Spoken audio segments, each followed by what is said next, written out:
My name is Gail Jackson, and I currently live in Rehoboth Beach, Delaware. So, I want to talk a little bit about my cancer journey. And that journey started for me in February of 2018. I have a history of sore throats and strep throat, and I had a sore throat that just continued to nag at me. So, I went to my primary care physician, and they treated me with an antibiotic for strep throat. And I went off with that medication, but I noticed that within 2 weeks or so, it still was sore and still bothering me. It almost had a feeling like there was glass in my throat. So I went back to the doctor, and at that point, the next physician I saw thought that there was something that looked a little suspicious because I had a growth in my mouth that was actually on my tonsil. So they sent me off to an ENT, a local ENT, and the ENT did a biopsy of the growth, and the pathology came back as a positive HPV cancer-related tonsil cancer. So being in this part of Delaware, the ENT was very upfront and said that this was not his forte. So he suggested I go to either Jefferson or University of Pennsylvania. So we chose University of Pennsylvania, and that started the real work that needed to be done.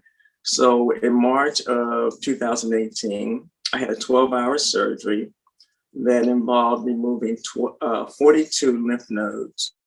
And fortunately, they all came back negative. So that was a plus. And in addition to removal in the neck dissection, I had to have a skin graft, which created a flap. So they took the skin from my left arm and put that in my mouth. So I say to people now, my arm is in my mouth. So they did that to cover up the hole that was there. So after I healed from the neck dissection, I ended up having 30 rounds of proton radiation.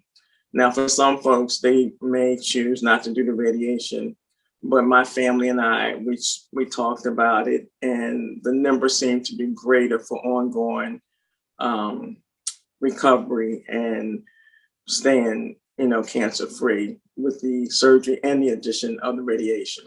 For me, I've always tried to stay positive and hopeful because I believe that that makes a big difference in this whole journey.